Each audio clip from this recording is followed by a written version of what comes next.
Lucrèce, De Rerum Natura. Livre 3e, L'âme et la mort. Dit par Émile Berlerme, mars 2020. Livre 3e, L'âme et la mort. Toi qui, sur tant de nuits versant tant de lumière, le premier, de la vie éclaira la carrière, j'ose poser mes pas aux traces de tes pas, j'ose te suivre, au nord de la Grèce, non pas en rival, mais en fils, en disciple fidèle.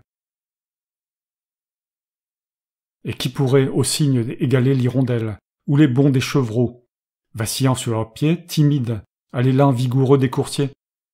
Toi seul es l'inventeur, et tes livres sublimes d'un père à ses enfants nous lèguent les maximes. Au sein des fleurs, l'abeille aspire son trésor, ainsi je me nourris de toi, de ton miel d'or, oui, plus digne que l'or d'une éternelle vie. Dès que la vérité par ta bouche nous crie que l'immense univers n'est point l'œuvre des dieux, les terreurs de l'esprit se dissipent, les cieux s'ouvrent, et par-delà les murailles du monde, dans le vide se meut la matière féconde. À mes yeux apparaît la demeure des dieux, riante paix qu'inonde un éclat radieux, qui ne viole pas les vents et les orages, où ne tombe jamais, d'un éther sans nuages, le givre, en flocons blancs, par l'âpre hiver durci. La nature y répand tous ses biens. Nul souci n'effleure le repos de ces âmes sereines. Nulle part je ne vois les rives souterraines du fabuleux Cocyte et sous notre univers.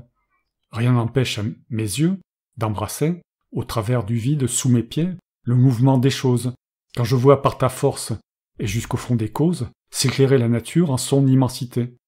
Je ne sais quel frisson de sainte volupté, quelle divine horreur envahit tout mon être. Et puisque mes leçons ont fait assez connaître les types variés, l'éternel mouvement et l'essor spontané des germes, et comment leur concours a du monde ordonné la structure, c'est l'heure maintenant d'expliquer la nature, de l'esprit et de l'âme. Il est temps que mes vers rejettent au néant cette peur des enfers, qui si profondément trouble la vie humaine, que nul plaisir n'est pur, nulle volupté pleine, tant l'ombre de la mort en assombrit le cours.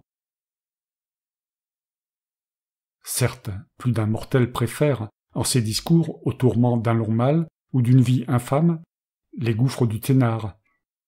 Ils savent ce qu'est l'âme, du sang, un peu de vent peut-être, et rien de plus, et nos enseignements sont pour eux superflus. Prends garde, ces grands mots ne sont qu'une attitude, l'amour du bruit les dicte et non la certitude. Chassés de leur patrie, abreuvés de tourments, en fuite sous le poids de soupçons infamants, loin des regards humains, ces déclamateurs vivent. En quelque affreux désert que leurs mots les poursuivent, tu les vois implorer les mânes des aïeux, et de noires brebis gorger les sombres dieux. Et plus dur est le sort, plus leur audace expire, plus la religion reprend sur eux d'empire. Attends l'homme à l'épreuve, et pour le bien juger, observe ce qu'il est en face du danger. Alors du fond des cœurs jaillit le vrai langage, et le masque arraché laisse à nu le visage. Ces rapaces désirs, ces aveugles ardeurs, qui marchent sur le droit pour monter aux grandeurs, ces complices du crime, ulcères de la vie, qui vers la proie en vain nuit et jour poursuivis, des malheureux mortels précipitent l'effort. Pour aliment premier, ont la peur de la mort. Exclus de toute vie assurée et prospère, le mépris et la honte, avec l'âpre misère, semblent nous précéder, tristes avant-coureurs. À ce seuil du tombeau, dont nos fausses terreurs voudraient retarder l'heure et fuir au loin l'image. Et nous accumulons carnage sur carnage, or sur or, et, sanglants d'un butin criminel, des monstres ont joui du bûcher fraternel. La table de famille est transformée en piège, et la haine intestine avec la crainte y siège. C'est de ce même effroi que sèche l'envieux. Écoute-le gémir. Tel marche sous ses yeux, puissant et regardé, ceint de pourpre et de gloire, lui végète dans l'ombre au bas-fond de l'histoire, une statue, un nom ou la mort. Insensé. Par la peur du trépas, combien de cœurs blessés prennent en noir dégoût la vie et la lumière, jusqu'à porter sur eux une main meurtrière. Combien n'ont pas su voir dans cette aveugle peur la source de tout mot, l'écueil de la pudeur, ce qui rompt les liens d'amitié, ce qui brise les nœuds même du sang dans nos heures de crise. Oui, pour fuir l'Achéron, des citoyens, des fils ont trahi leurs parents, ont livré leur pays. La nuit, l'enfant ne voit que présages funèbres. Encore ne tremble-t-il qu'au milieu des ténèbres. Nous tremblons le jour. L'effroi qui nous poursuit a-t-il donc plus de corps que ces terreurs de nuit? Sur ces ombres le jour épuise en vain ses flammes. La science peut seule éveiller dans nos âmes, à défaut du soleil, l'astre de la raison. D'abord l'intelligence ou, sous un autre nom, l'esprit, guide et conseil de la vie, est chez l'homme un organe et rien d'autre, une part dans la somme vivante, enfin ce qu'est l'œil, le pied ou le bras. Selon les sages grecs, ce qui pense n'a pas de siège spécial, de place définie. C'est notre activité vitale, une harmonie qui, sans demeure fixe, anime nos ressorts. Ainsi la santé n'est que l'état sain d'un corps, c'en est une habitude et non une partie. Fausse comparaison, par les faits démentis. En des points apparents, le corps souffre parfois, sans que le mal pénètre, en de secrets endroits, et réciproquement. Souvent l'âme est blessée, et tout le reste échappe au mal de la pensée. De même le pied souffre, et, le cas est pareil, le front demeure exempt des douleurs de l'orteil. Enfin, lorsque le corps, inerte et gisant, livre au doux sommeil un poids qui ne se sent plus vivre, quelque chose est en nous qui, sous cette langueur, reste ouvert à la joie, aux vains soucis du cœur, dont 1000 mouvements agitent l'insomnie. Or ce qui vit, non plus, n'est pas une harmonie, c'est un membre du corps. Et comment en douter lorsque tu vois la vie intacte résister aux mutilations, elle qu'un souffle tue, qui, pour quelque chaleur par les lèvres perdues, peut déserter soudain les veines et les os? Nos éléments, pourvus de rôles inégaux, importent plus ou moins au salut de notre être. C'est la chaleur et l'air, tu peux le reconnaître, qui, gardiens de la vie, en retiennent l'essor, air vital, feu couvé dans notre sang, trésor qui s'envole et s'éteint quand la mort nous réclame. Tu sais ce qu'est l'esprit, et tu sais ce qu'est l'âme, des organes du corps. Laisse au chanteur ce nom, faute d'autres cueillis sur le mont Hélicon, pour nommer une essence encore mal définie. D'où qu'elle vienne enfin, laisse aux Grecs l'harmonie, qu'ils la gardent pour eux. Toi, viens suivre avec moi le cours de ces leçons que je reprends pour toi. J'enseigne l'unité de l'esprit et de l'âme, je dis qu'un même fil forme leur double trame. Mais le chef souverain, tête du mouvement, c'est lui qu'on nomme esprit, pensée ou jugement. Son siège est où l'angoisse et la terreur s'agitent, où les frissons de joie autour du cœur se palpitent. La poitrine est son trône, et de là, comme un dieu, d'un signe directeur, il pousse et met en jeu l'âme éparse, en tous sens dans le reste de l'être. Parfois, avant qu'un trouble en cette âme ait pu naître, l'esprit, seul conscient, frémit d'aise ou d'orgueil. Ainsi le mal qui tient notre tête ou notre œil n'attaque pas dans l'ensemble. Ainsi, quand la pensée s'exalte dans sa force, ou bien languit, blessée, l'âme, trop plein du cœur dispersé dans le corps, souvent échappe au choc et demeure en dehors. Quand l'intensité croît, quand l'atteinte est profonde, il faut que de partout l'âme entière y réponde. La sueur pâle court sur le corps aux abois. La langue, brusquement, s'embarrasse. La voix tombe, l'oreille teinte et l'énergie expire. Si donc l'esprit sur l'âme exerce un tel empire, qu'on a vu cette erreur terrasser les plus forts, si l'âme à son appel pousse et frappe le corps, c'est que tous deux sont joints par une étroite chaîne. Autre conclusion qui n'est pas moins certaine, tous deux sont corporels, puisqu'ils meuvent le corps. Ils gouvernent tout l'homme, ils tendent ses ressorts, le tyran du sommeil lui faisant son visage. Tous faits ou du toucher, tu reconnais l'ouvrage. Sans toucher, point de choc, sans corps, point de doucher. À cet enchaînement, tu ne peux t'arracher. Confesse donc que l'âme et l'esprit sont matière, Le corps d'ailleurs contient leur force tout entière. Ce qu'ils font, c'est en lui, c'est par lui qu'ils le font. Lorsqu'un trait furieux pourfend les os et rompt les muscles sans atteindre aux sources de la vie, à la mère langueur dont la chute est suivie, à la prostration, succède un chaud désir, vague effort de l'esprit qui veut se ressaisir. L'intelligence est donc des sens corporels, puisque le mal du corps se répercute en elle. Maintenant, de quel corps l'esprit se forme-t-il? Je vais te l'enseigner. Infiniment subtil, des corps les plus menus, il faut qu'ils se composent. Au premier examen, ce premier point s'impose. Quel plus rapide et clair que le travail mental? L'élan de la pensée est un vol sans rival.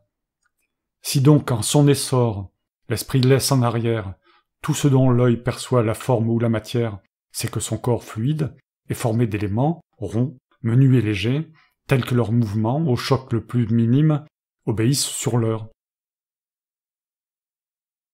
Pourquoi l'eau cède-t-elle au souffle qui l'effleure? Elle est faite de corps ronds, menus, coulants. Le miel est plus tenace et ses flots sont plus lents. Une cohésion paresseuse contracte le tissu moins glissant de sa nappe compacte. Ces atomes moins ronds serrent mieux leur faisceau. Rien qu'à frôler un tas de graines de pavot, le zéphyr jusqu'au sol en rase les poussières. L'aquilon ne peut rien sur un monceau de pierre.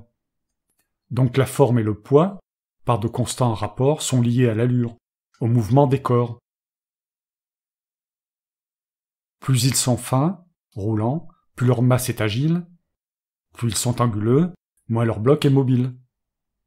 L'esprit à cette loi pleinement satisfait, actif par excellence, il ne peut être fait que de corps fins, polis et de formes sphériques, notion précieuse qui partout s'applique, et qui sur tous les cas projette sa clarté. Regarde jusqu'où va cette ténuité de trame et combien peu, lorsque l'esprit s'amasse, ce fluide subtil doit occuper d'espace. Quand le repos funèbre est en nous descendu, l'esprit et l'âme ont fui, mais rien ne s'est perdu, de la forme et du poids, rien de ce qui fut l'homme, de son dépôt, la mort représente la somme, seul le souffle et la flamme intime sont partis. C'est que l'âme, réseau d'atomes très petits, entre les nerfs, les os et les veines pénètre, elle a pu tout entière abandonner tout l'être, sans toucher au contour des membres. Le dehors est sauf, et le poids même est resté dans le corps. Ainsi, lorsque du vin s'est exhalé l'arôme, quand l'air a dispersé la douce odeur du baume, quand s'est perdu le suc enfermé dans le fruit, le volume à nos yeux n'en paraît point réduit. Le poids n'a pas changé, parce que les arômes et les sucs sont formés d'impalpables atomes. Si donc, sans altérer les formes et les poids, l'âme s'évanouit, c'est encore une fois que des germes subtils composent sa substance. Non pas qu'elle soit une et simple en son essence, puisque par les mourants, l'esprit est exhalé. Il est souffle, et ce souffle est de chaleur mêlée. La chaleur ne va pas sans air, et toute flamme en contient. Au défaut de cette frêle trame, l'air glisse par milliers ses globules ténus. Mais ces trois éléments constatés, reconnus, de même peuvent-ils créer ce sens intime, contre-coup ressenti par l'être qui l'anime, où l'ignorance voit un don miraculeux? Ce pouvoir, j'en conviens, n'existe en aucun d'eux. À ces éléments, donc, s'en joint un quatrième, sans nom, presque sans corps, la ténuité même, sans égale en souplesse, et dont le mouvement, de membre en membre, éveille, en nous le sentiment. Germe de l'action, cette fluide essence met en jeu la chaleur, puis l'aveugle puissance du vent, puis l'air, enfin gagne et pénètre tout, et par les nerfs émus et par le sang qui bout, transmet au fond des os, et jusque dans les moelles, le feu des voluptés ou des fièvres cruelles. Le mal qui peut l'atteindre est le trait de la mort. Tout s'écroule. La vie attaquée en son fort cherche en vain où se prendre et perd pied. Toute l'âme s'enfuit par chaque pore en impalpable flamme. Heureux quand le torrent ne passe point les bords. La vie alors subsiste et rentre dans le corps. Mais quelle loi combine et revêt de puissance l'accord des éléments de la quadruplessence? Notre indigent latin rebelle à mon désir t'en apprendra du moins ce que j'en puis saisir, Encore me bornerai-je aux aperçus sommaires. Les mouvements croisés de ces substances mères, leurs pouvoirs indivis, n'admettent point d'écart qui laisse de chacune évaluer la part. Ressorts divers d'un être unique, elles ressemblent aux agents que nos chairs en nos tissus rassemblent. Odeur, saveur, chaleur, que de secrets rapports amalgament si bien qu'ils ne font qu'un seul corps. Ainsi l'air, la chaleur et l'aveugle puissance du vent, pour ne former qu'une même substance, s'unissent dans notre âme à l'obscur élément, moteur subtil, d'où part leur propre mouvement, et d'où l'activité coule de veine en veine. Force présente au fond de la machine humaine, pivot sur qui tout porte, et qui n'a rien sous lui, âme de l'âme enfin. Et ce suprême appui, base de la pensée et racine de l'âme, court, invisible fil dérobant sous la trame, ces éléments subtils et clairs semés, pouvoir que l'on ne peut nommer puisqu'on ne peut le voir. C'est bien là, cependant, l'esprit même, le maître et le dominateur du corps, le fond de l'être. Ne faut-il pas d'ailleurs qu'en ce mélange d'air, de chaleur et de vent qui vit dans notre chair, l'un des germes domine et sous sa loi commune fasse que tout se tienne et que l'âme soit une, pour qu'aux fuites de l'air, de la flamme ou du vent, survive en quelque lieu le sentiment vivant. L'âme contient du feu, le feu que la colère allume au cœur, le feu dont l'œil sanglant s'éclaire. L'âme contient du vent, frisson avant-coureur, quand nos sens ébranlés fait glisser la terreur. L'âme contient de l'air, onde impassible où nage l'équilibre serein, qui luit au front du sage. C'est le feu qui domine en ces esprits entiers, âpres, où le courroux s'enflamme volontiers. C'est lui que les lions soufflent par les narines, qui fait en roquement éclater leur poitrine, et déborder sans frein le flot de leur fureur. Les cerfs tremblent au vent, qui refroidit leur cœur. Le vent règne en leur âme et frissonne en leurs veines. L'air calme assure aux bœufs leur majesté sereine, que trouble rarement de sa noire vapeur la torche du courroux aveugle, et que la peur ne paralyse point de ses flèches de glace. Entre les deux excès, la nature les place. Et dans ces animaux, c'est nous que je décris. La sagesse a bien pu mûrir quelques esprits, mais sans en extirper la tendance rectrice. Elle n'en peut si bien déraciner le vice que l'un plus volontiers ne cède à la terreur, l'autre aux emportements de l'aveugle fureur, l'autre au molle abandon d'une âme trop peu fière. Enfin, de 100 façons les jeux de la matière avec le naturel font varier les mœurs. Comment trouver assez de noms pour tant d'humeurs qui pourraient éclaircir tant de causes obscures et de tant d'éléments distinguer les figures? Constatons seulement que, si faible soit-il, rien n'en peut effacer les vestiges subtils. La raison les attaque et ne peut les détruire. Quel obstacle, sans eux, pourrait nous interdire l'accès du calme pur dont jouissent les dieux? Ces germes, dans le corps répandu en tout lieu, assurent sa durée et soutiennent sa trame, car des liens profonds soudent le corps à l'âme, nœuds qu'on ne tranche pas sans dommage commun. Qui peut d'un grain d'encens isoler son parfum, sans supprimer l'objet dont l'arôme est l'essence? C'est ce que sont au corps l'âme et l'intelligence. L'ensemble se dissout quand le faisceau se rompt. Tant un accord étroit, primordial, confond, comme leurs éléments, leurs fortunes jumelles. Ni l'âme ni le corps, sans aide mutuelle, ne pourraient, séparés, atteindre au sentiment. De leur concours actif sort ce rayonnement vital, centre de l'être et flambeau du système. Le corps n'est rien sans l'âme. Il n'a point en lui-même de quoi naître et grandir et survivre à la mort. L'eau peut ne pas changer quand la vapeur en sort, et rendre sans périr ce que le feu lui donne. Autre est la loi du corps. Quand l'âme l'abandonne, il succombe, entraînant tous ses ressorts pourris. C'est que, dès le principe, ensemble, ils ont appris ce concert d'actions dont la vie est la somme, et qu'au sein maternel, dans le moule où naît l'homme, on ne brisait pas sans les tuer tous deux. Ainsi, perte et salut, tout est commun entre eux. Comment donc contester leur parenté native? Refuser à la chair la vertu sensitive, dans l'âme éparse en nous voir l'unique ferment de l'intime travail qu'on nomme sentiment. C'est nier l'évidence acquise et manifeste. Car le fait nous apprend, nous prouve, nous atteste la sensibilité du corps et ce qu'elle est. L'âme, en quittant le corps, laisse l'être incomplet, et le sens l'abandonne. Il perd en ce divorce ce qui, sans être lui, du moins doublait sa force, sa part à lui. La mort la lui prend par surcroît. D'aucuns disent « C'est l'âme et non pas l'œil qui voit. L'œil est la porte ouverte à l'âme spectatrice. » Vaine erreur. Leur sens même en fait assez justice, lui qui pousse l'image au centre visuel.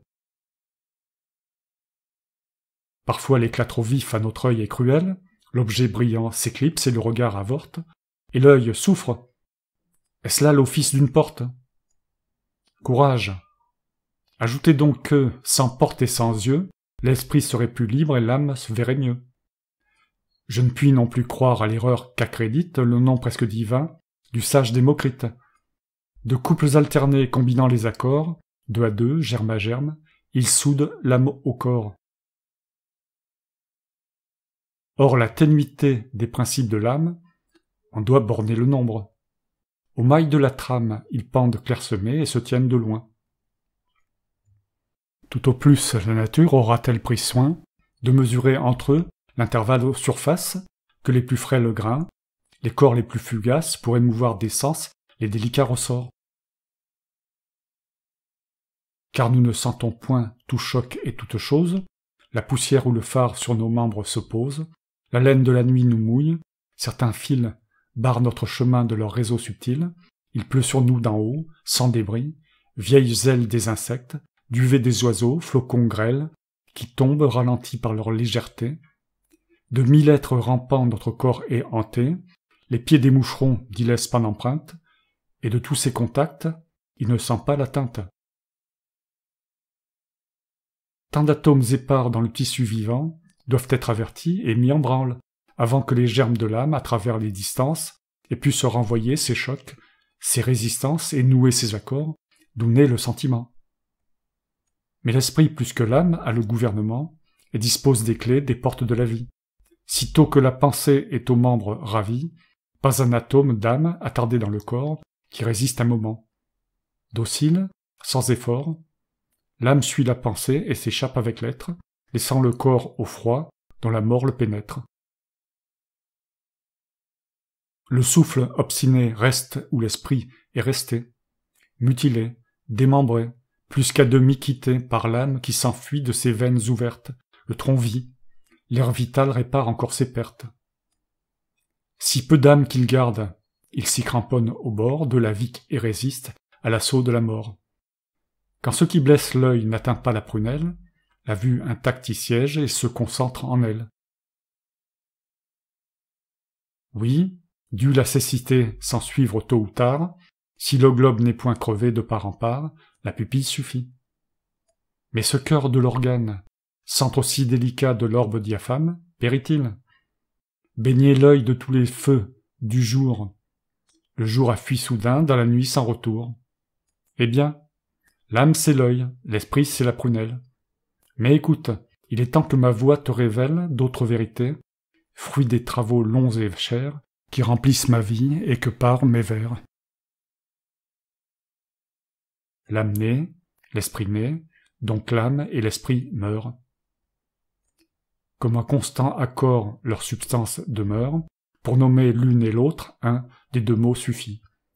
Ce que j'écris de l'âme entends-le de l'esprit, ainsi quand je dirai « l'âme est chose mortelle », ne va pas oublier que l'esprit meurt comme elle. L'âme en ténuité, je l'ai montré plus haut, passe les plus subtils des tissus. Il s'en faut que l'eau de loin l'égale, et près de sa matière, le nuage est palpable et la flamme grossière. Elle est donc plus fluide et plus fugace encore. Le choc le plus léger éveille son essor. L'ombre de la vapeur, le reflet du nuage, même le jeu du rêve apportant leur image, simulacre qui flotte au-dessus des mortels, quand notre œil endormi voit fumer les autels. Puisque de toutes parts, lorsque tombe l'amphore, l'eau s'écoule et s'enfuit, puis quand l'air s'évapore, le contour de la flamme ou du brouillard, comment pourrait ne pas se fondre? Et plus subitement, une fois séparés de la machine entière, les frêles éléments de l'âme prisonnière. Quand vase renversé sous les coups fléchissants, le corps raréfié par la perte du sang n'a pu les retenir, quel obstacle à leur fuite pourrait opposer l'air sans forme et sans limite, moins dense que la chair dont il les a reçus? D'ailleurs, l'âme et le corps ensemble sont conçus, nous les sentons grandir et décliner ensemble. Au pas du frêle enfant qui vacille et qui tremble, répond le molle essor de son mobile esprit. L'âge, en formant le corps adolescent, mûrit l'âme plus vigoureuse et la raison plus large. Puis quand les membres lasses ont plié sous la charge des ans accumulés, l'âme comme le corps voit chanceler sa force et s'user ses ressorts. C'en est fait. L'esprit boite et la langue se trouble. Tout croule d'une chute indivisible et double. Et comme la fumée, au sortir de la chair, l'âme s'évanouit aux profondeurs de l'air. Elle naît, elle croît avec sa sœur jumelle, et sous le poids des jours, elle tombe comme elle. Enfin, l'âpre souci, la terreur, le remords valent les maux hideux qui dévastent le corps. De communes douleurs partageant le principe, il faut bien qu'à la mort, l'âme aussi participe. Bien plus, l'esprit souvent pâtit des maux du corps. Il s'égare, il s'échappe en bizarres transports. Parfois la léthargie, alourdissant ses ailes, le plonge en des torpeurs profondes éternelles. Le front ploie, et les yeux flottent irrésolus. Il n'entend plus les voix, il ne reconnaît plus les traits des êtres chers qui, debout en alarme, l'entourent, le visage inondé par les larmes, le rappelant enfin à la vie. Ainsi tout nous force d'avouer que l'esprit se dissout, car la contagion du mal envahit l'âme, et la mort elle-même est là qui le proclame. La mort a deux agents, maladie et douleur. Sous l'empire du vin, quand la brusque chaleur répandue au travers de nos veines ruisselle, pourquoi cette lourdeur du corps? Le pied chancelle, la langue s'engourdit, les yeux et les esprits noyés flottent, l'injure et la rixe et les cris, avec l'impur hoquet, font cortège à l'ivresse. Pourquoi? C'est que l'assaut de la liqueur traîtresse attaque, altère l'âme au fond même du corps. Or ce qui souffre ainsi de passagers transports, comment soutiendra-t-il une épreuve plus dure? Il en perdra la vie, et présente et future. Souvent, frappé d'un mal subi, un malheureux, comme atteint de la foudre, à nos pieds, sous nos yeux, tombe, écume, gémit, palpite, le délire tend ses nerfs et les tord, un râle affreux déchire sa gorge, un spasme abat tout son corps secoué. C'est que le mal, de membre en membre, s'est rué sur l'âme. Ainsi la mer écume, et l'eau fumante, sous la rage des vents impérieux fermente. C'est que la douleur chasse et rassemble en sanglots tous les germes bruyants de la voix, dont les flots s'élancent de la bouche et coulent par la route, familière et connue, ouverte à leur déroute. C'est que l'afflux rongeur de ce même poison, bouleversant l'esprit, disloquant la raison, de leurs germes confus, fait jaillir le délire. Lorsqu'en ces réservoirs l'âcre humeur se retire, quand la cause du mal se résorbe, sur pied le corps faible se dresse, et l'âme se rassied. Et des sens reconquis, l'esprit reprend les rênes. Comment croire que l'âme, en proie à tant de peines, attaquée en plein corps par de tels dissolvants, puisse, éparse dans l'air, braver le fouet des vents et vivre sans l'appui d'où sa force procède? Au reste, ces douleurs ne sont pas sans remède. Il suffit qu'on la soigne, et l'art peut la guérir. D'où je conclus encore qu'elle vit pour mourir. Qu'il s'agisse de l'âme ou de toute autre essence, pour en changer l'état, il faut à sa substance adjoindre ou retrancher quelques parties, ou bien il faut intervertir, tout au moins l'ordre ancien. Or, l'immortalité n'admet pleine et parfaite ni compensation, ni perte, ni conquête. Tout être a son orbite et périt s'il en sort. Ce qu'il était n'est plus.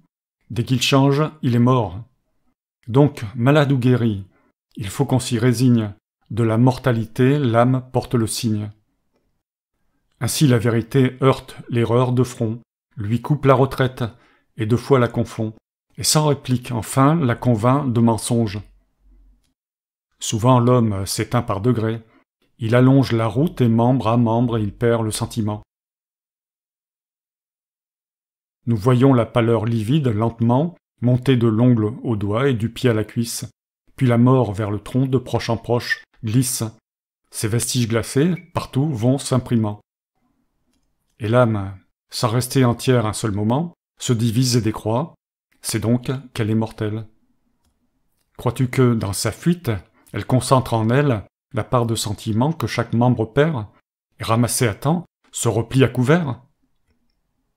Mais du fort où tant d'âmes à la fois se condensent, la vie au moins devrait rayonner plus intense. Ce fort, où le trouver? L'âme décroît et fond, ses débris sont jetés dehors, elle meurt donc. Mais j'admets tes raisons, je les tiens pour réelles. Soit, devant le progrès de ces morts partielles, l'âme recule en ordre, emportant son trésor. Je dis et je soutiens qu'elle est mortelle encore. Qu'importe qu'elle étouffe ou bien s'évanouisse. En bloc, comme en détail, il faut qu'elle périsse, puisque de toutes parts, de moment en moment, la vie en l'homme baisse avec le sentiment. Membres, organes, ressorts, l'âme a dans la machine son poste fixe, ainsi que l'œil et la narine, ou tout autre attribut vital du corps humain. Et comme chaque sens, œil, bouche, oreille ou main, perd, isolé du tronc, le sentiment et l'être, et doit en peu de temps pourrir et disparaître. Sans le corps, l'âme aussi n'est plus qu'un membre mort. Sans l'homme, elle n'est rien, car l'homme est son support, son enveloppe, ou si quelque image plus vive peut serrer de plus près leur fusion native. Car l'âme tient au corps, si le corps la contient. C'est de leur union que leur force provient, de leur accord dépend leur salut et leur vie. L'âme, quand par le corps elle n'est plus servie, ne peut suppléer seule au rouage absent. Privé d'âme, le corps perd l'usage des sens. De l'orbite arrachée, l'œil demeure sans flamme, à la fois et sans vue. Ainsi l'esprit et l'âme semblent ne rien pouvoir par eux-mêmes. Couverts par les membres, mêlés dans les os et les nerfs, à travers le réseau des muscles et des veines, leurs principes subtils, tenus par tant de chaînes, ne peuvent point risquer de trop larges écarts. Mais par la mort chassée et dans l'espace épars, ils perdent tout ressort, parce que nulle écorce ne comprime leur sève et ne contient leur force. L'air serait un vrai corps vivant, si l'âme en lui pouvait se recueillir et rencontrer l'appui que prête à ses élans la corporelle étreinte. Je le répète donc, lorsque la vie éteinte a rejeté le souffle et rompu le contour, il faut bien que l'esprit se dissolve à son tour, et l'âme avec l'esprit, car leur cause est la même. Quoi? Le corps, sous le coup du divorce suprême, s'effondre en pourriture infecte, et tu nierais que, s'élevant du fond de ces vases secrets, l'âme ait pu s'envoler comme fait la fumée? Toute cette structure en poussière abîmée, ce plein écroulement ne proclame-t-il pas qu'ébranlé, expulsé en minimes éclats, pour glisser au défaut des mailles de la trame, se sont évaporés les éléments de l'âme? Quand leur ouvrant passage, enfin, 1000 détours, en impalpables flots, ont dû briser leur cours, qu'avant de se noyer dans les airs divisés, en nous l'âme déjà s'était décomposée? Même en deçà du terme, en pleine vie, un coup imprévu bien souvent la sape et la dissout. On dirait qu'elle va s'écouler tout entière et rompre ses liens. Comme à l'heure dernière, le visage mourant languit, de tout le corps exsangue, on voit fléchir et tomber les ressorts. Il semble que l'esprit, comme l'on dit, défaille et laisse l'âme aller, tout frissonne et tressaille, cherchant à se reprendre aux liens qui seront, tant l'âme dans la chair fut secouée à fond. Un peu plus, et le choc la réduirait en poudre. Et lorsque tu la vois hors du corps se dissoudre, sans appui, sans contour, dans l'espace béant, sa diffuse vapeur braverait le néant, je ne dis pas 1000 ans, mais 1 millième d'heure. De la gorge au palais porte supérieure, le mourant la sent-il monter, et de la chair, tout entière à la fois se détacher dans l'air? Chaque sens voit sa force en son organe éteinte, chaque parcelle d'âme en son siège est atteinte. Si l'âme s'envolait à l'immortalité, son départ à ce point serait-il redouté? Comme un daim laisse aller ses bois usés par l'âge, comme de sa peau vieille un serpent se dégage, joyeuse elle fuirait son étroit vêtement. Enfin, si ce qu'on nomme esprit ou jugement des seules régions de la poitrine émane, plutôt que de la main, ou du pied, ou du crâne, c'est qu'une loi, pour naître et pour se déployer, assigne à toute force un lieu fixe, un foyer, loi qui régit nos corps, où de tant de parties, jamais les fonctions ne sont interverties. Tel est l'enchaînement des choses. Nul ne voit des eaux naître le feu, du feu naître le froid. D'ailleurs, si l'âme était de nature immortelle, et pouvait sentir loin du corps qui la recèle, de 5 sens que je pense, il la faudrait pourvoir. Et même on ne la peut autrement concevoir, errante sous la terre au bord des fleuves sombres. Les poètes anciens et les peintres des ombres donnent toujours des sens aux fantômes des morts. Qu'est-ce qu'un nez, des mains, des yeux d'âme sans corps? Que des oreilles d'ombre ou des langues de manne? Rien ne sent, rien ne vit, sans un concours d'organes. C'est bien tout notre corps qui vit, et l'homme sent le sentiment partout dans ses membres présents. Or, si par le milieu quelque entaille soudaine pouvait d'un coup trancher en deux la forme humaine, nul doute qu'on ne vit l'âme, comme le tronc, se fendre en deux moitiés. Or, tous nœuds qui seront, tout essence qu'un choc décompose et morcelle, abdique, sans recours, la durée éternelle. Dans le feu des combats, les chars armés de faux abattent brusquement les membres encore chauds, et le morceau tombé sur le sable palpite. L'homme n'a rien senti, tant la perte est subite. L'élan de sa fureur n'en est pas arrêté, tout entier aux ardeurs de la lutte emporté par le reste du corps. L'esprit vole au carnage. En vain parmi les faux, les chars, les attelages, avec le bouclier sombre à gauche et gisant. Il n'en tient compte, il part, il surgit, brandissant l'autre main, qu'il n'a plus et qui tenait l'épée, ou bien cherche un appui sur sa cuisse coupée, quand son pied sur le sol crispe ses doigts mourants.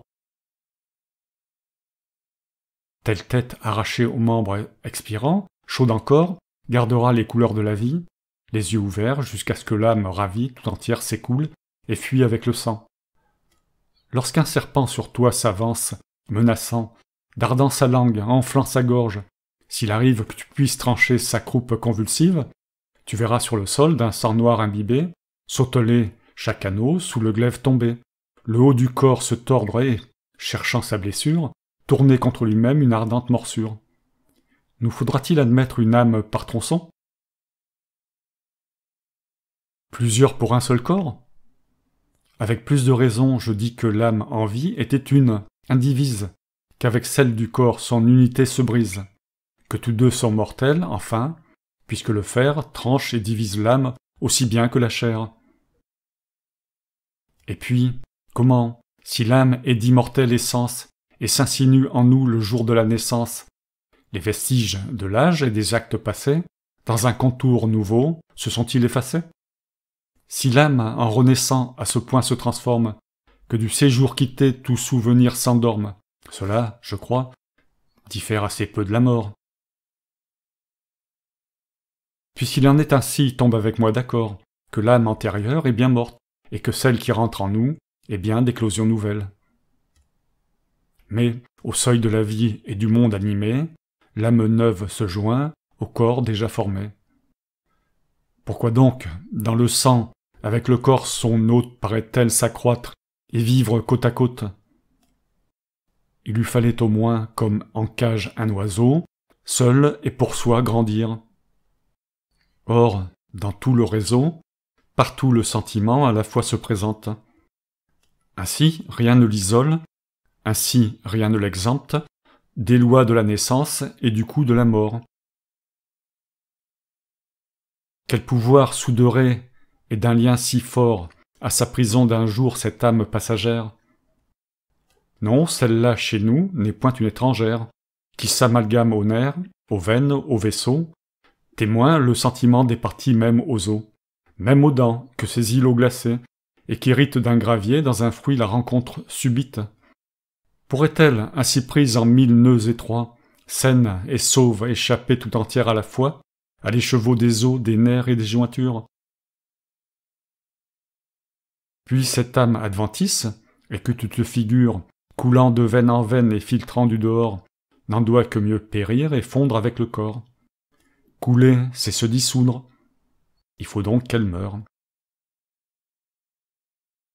De même qu'à travers la trame intérieure, les aliments, transmis de vaisseau en vaisseau, se perdent, combinés en agrégats nouveaux, ainsi l'esprit et l'âme, entiers à leur descente dans les tissus divers de la forme naissante, s'y dissoudraient encore, et c'est de leur courant, de canaux en canaux répartis et mourants, de leur flot transformé que forcément résulte cette âme qui préside à notre vie adulte, qui, d'elle-même, née et mourant tour à tour, ayant sa première heure, aura son dernier jour.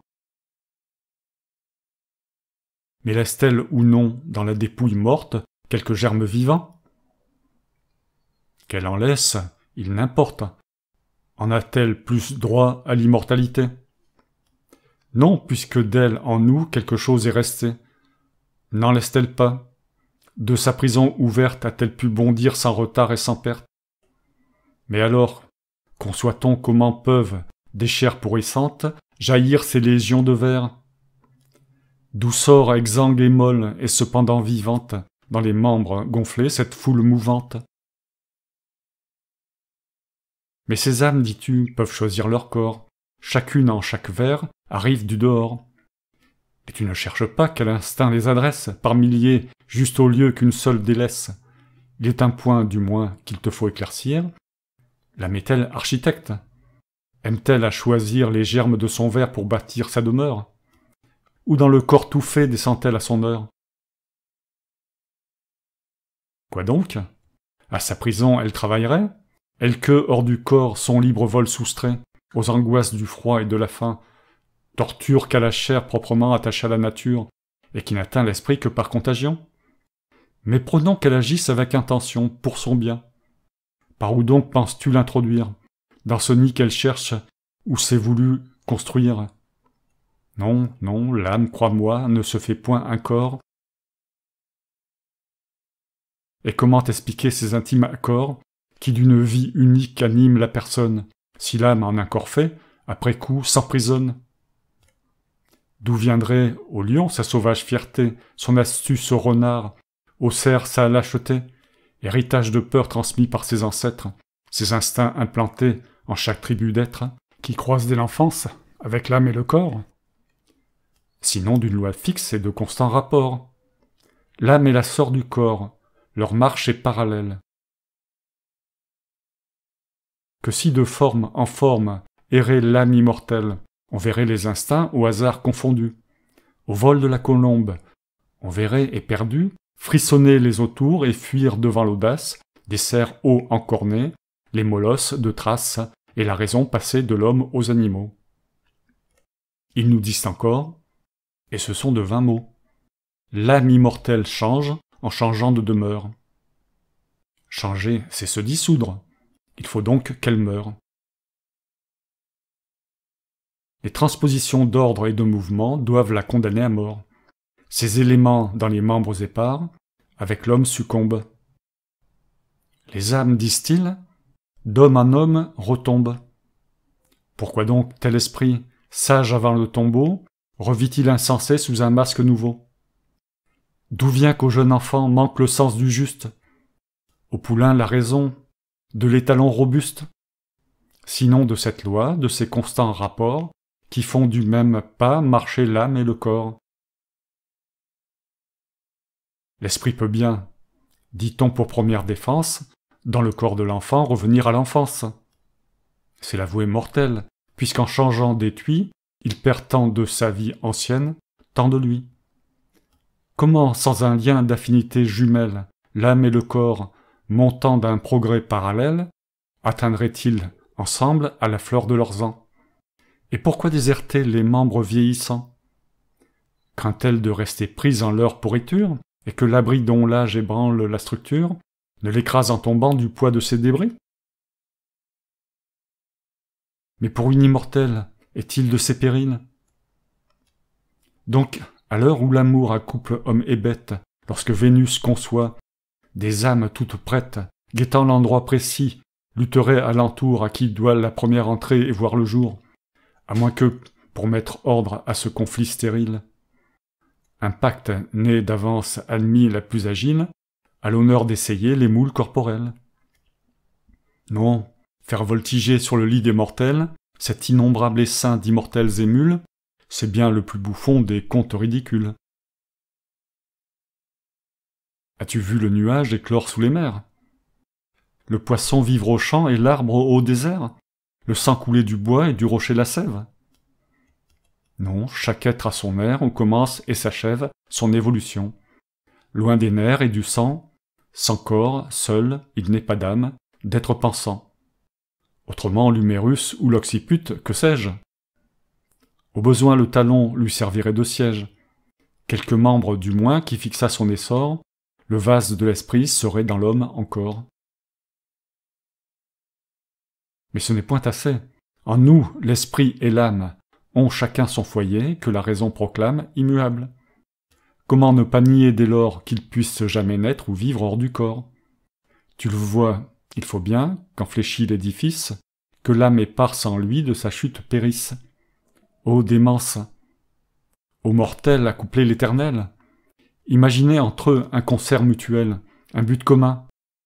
Quels nœuds d'éléments plus contraires! Quels agents plus distincts! Quels alliés moins frères, quoi! L'être périssable et l'immortel, d'accord pour subir la tourmente anxieuse du sort? Trois signes marquent seuls l'éternité des choses. L'unité, pleine intense, impénétrable aux causes, de dissolution aux assauts destructeurs. C'est l'attribut des corps premier et créateur. L'inanité sans borne où nul effort n'a prise. C'est le vide parfait que nul choc ne divise et qui subsiste libre, intact et permanent. Le défaut absolu d'espace environnant, où la dispersion éclate et se consomme, c'est le propre du monde. Où recueillir la somme des univers? Quel choc la dissoudrait? Quel corps tomberait sur ses flancs? Rien n'existe en dehors. Eh bien, cette unité, la trouvons-nous dans l'âme? Non, tu sais que le vide est infus dans sa trame. Cette inanité? Non, les corps ne manquent pas non plus, dont les assauts puissent jeter à bas sa fière forteresse et déchaîner sur elle, du fond des horizons la déroute mortelle, à sa chute, à sa fuite enfin, à ce que perd sa force, l'infini de l'espace est ouvert. La porte de la mort lui serait donc fermée? Contre les chocs mortels la croirons-nous armée, et l'élèverons-nous à l'immortalité, parce que plus d'un coup par chance est écarté avant d'avoir lésé le sens intime, ou cède à l'efficacité douteuse d'un remède? Ô sophisme illusoire! Outre les maux du corps dont elle souffre, la malétien, le remords qui la ronge, l'ennui, l'effroi qui la consume, l'avenir qui l'accable et l'emplit d'amertume, les flots noirs du sommeil léthargique et l'oubli du délire, où l'esprit s'abîme enseveli. Ami, la mort n'est rien, dès que l'âme est mortelle. De même qu'en ces jours où la grande querelle fit régner la terreur sous la voûte des cieux, quand des Carthaginois, le choc tumultueux, ébranla tout au loin sur la terre et sur l'onde, quand Rome put douter de l'empire du monde, nous n'avons pas souffert, nous qui n'existions point. De même après la mort, lorsque sera disjoint ce nœud d'âme et de chair où tout l'homme réside, rien n'atteindra nos sens, ou notre être, mot vide, car nous ne serons plus. Rien. Dut avec la mer, la terre se confondre et l'onde avec l'éther.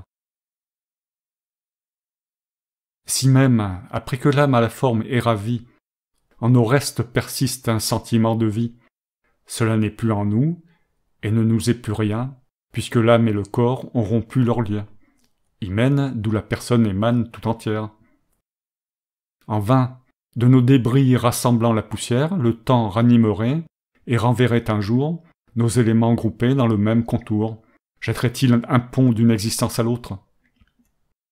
Notre substance était, avant d'être la nôtre, mais ceux que nous étions sont pour nous aussi morts que les vivants futurs qui reprendraient nos corps. Et certes, en contemplant l'immense cours des âges et l'infini travail des atomes, les sages admettront que, parfois, leurs divers mouvements, dans le même ordre, aient pu grouper nos éléments. Mais ce sont des retours que l'esprit ne peut suivre. Entre eux, le fil se rompt, la mort passe et délivre, de la chaîne des sens les atomes éparent. Qui sait ce que les ans nous gardaient de hasard? Il faut, pour le subir, passer où le mal tombe. Quel coup pourrons-nous donc redouter dans la tombe? Viennent les mots futurs, nous en serons exempts. Comme les mots anciens le sont des mots présents. Qui n'est pas ne craint point des soucis qu'il ignore, et qui n'est plus ressemble à qui n'est pas encore. Si la vie est mortelle, immortelle est la mort. Quand tu vois un vivant s'attendrir sur son sort, tremblant qu'il faille un jour moisir sans sépulture, ou de monstres hideux endurer la morsure, sache qu'un sourd désir lui tient encore au cœur, il a beau s'en défendre, il en traduit l'erreur, et sa conclusion, quoi qu'il en ait, dévie. Il ne sait pas sortir pleinement de la vie, il en garde un débris, une ombre, on ne sait quoi, qui dure, et se dérobe à l'éternelle loi. Vivant, il se voit mort et gémit sur sa perte. Il ne peut s'arracher de ce cadavre inerte, et s'indigne et se plaint d'être créé mortel. Victime et spectateur en son rêve cruel, il se fait le festin du loup et de leurs frais, il se sent dévoré. Comme si la mort vraie laissait un autre lui, debout quoique gisant, vivre mort et se pleurer absent. Non, non, hors de la vie il n'est pas de torture.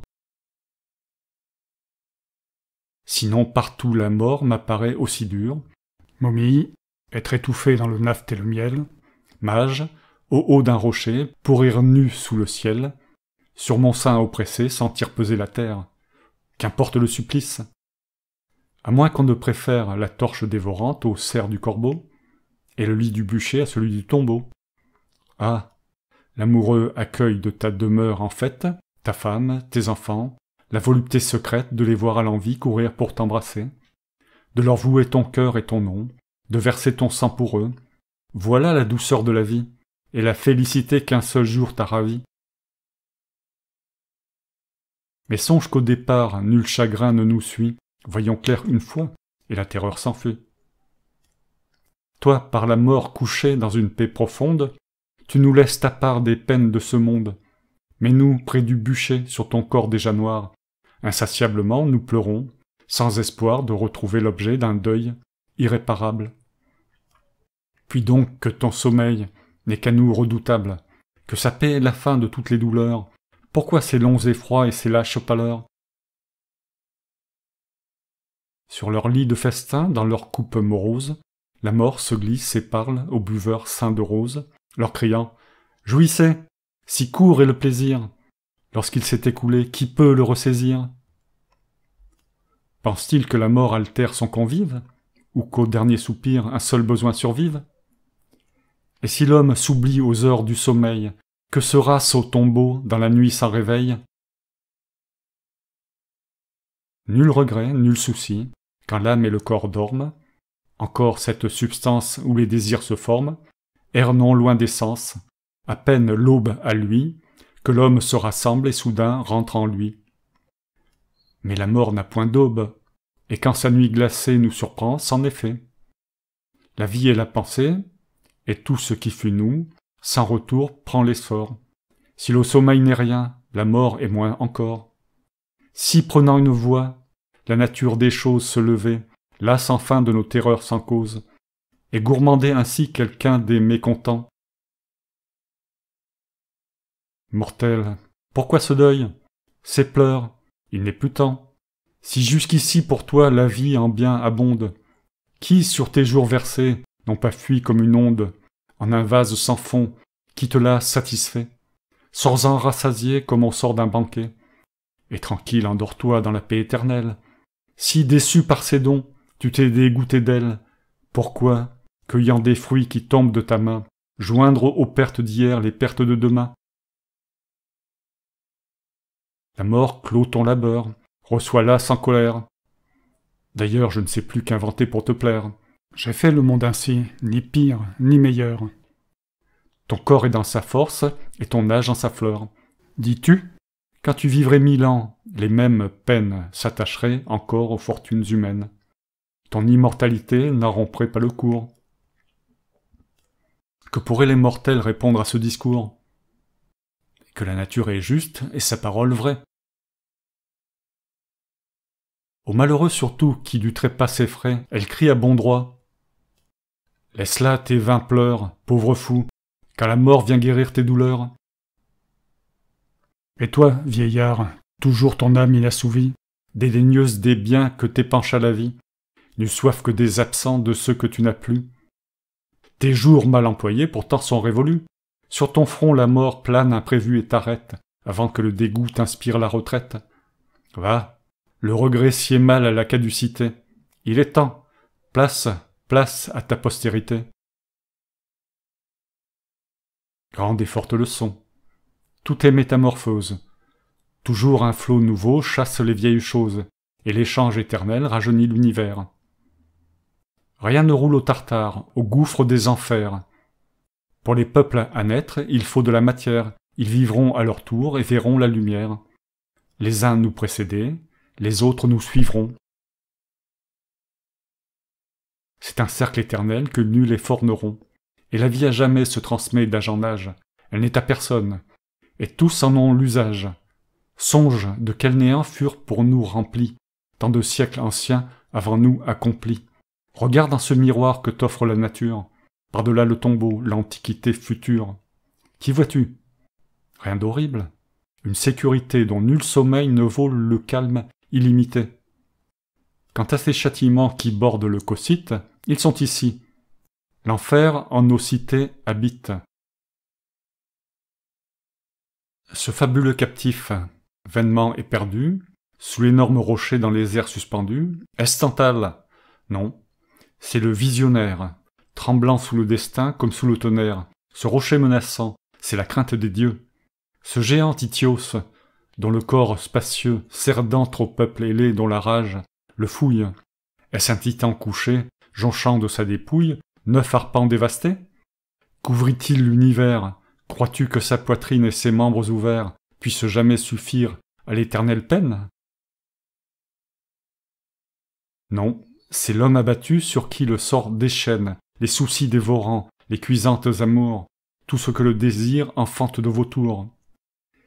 Sisyphe est sous nos yeux, il lutte, il tente, il brigue la hache et les faisceaux, qui narguent sa fatigue, et sans trêve il poursuit ce néant du pouvoir, pour retomber vaincu, du haut de son espoir. N'est-ce pas, en dépit de la pente rebelle, poussé vers une cime un rocher qui chancelle, et qui, près de s'asseoir au suprême sommet, roule, fuyant le but qu'il n'atteindra jamais? Dans l'âme, sans combler sa renaissante envie, incessamment verser les bienfaits de la vie, comme fait tous les ans le retour des saisons, qui rendent aux humains les fruits et les moissons, n'est-ce point ressembler aux vierges d'Anaïde, qui remplissaient toujours des vases toujours vides? Il n'est point d'Érénie et de chien à 3 corps, c'est le spectre du crime et l'ombre du remords, les rêves ténébreux et la funeste haleine, que vomit en vapeur sa gueule souterraine, c'est la terreur que traîne après soi le forfait. L'âme du scélérat de tourments se repaît, verge, bourreau, gibet, tenaille, poids enflamme, l'assiège, rêve affreux. Sous lui la roche infâme manque, il tombe. À défaut du juge et du dicteur, la conscience est là, qui veille dans son cœur. Sous l'aiguillon secret, sous le fouet implacable, il ne voit pas de terme à l'effroi qui l'accable, il tremble que la mort ne double encore ses maux. De là cet Achéron, ces monstres infernaux que de leur propre vie animent les crédules. Ô toi qui sur le bord de la tombe recules, ne te dis-tu jamais, Il est mort, le bon roi, Ancus, le sage Ancus, qui valait mieux que moi, et pour jamais au jour ses paupières sont closes. Ils sont morts, ces puissants et ces maîtres des choses, qui gouvernaient jadis de grandes nations.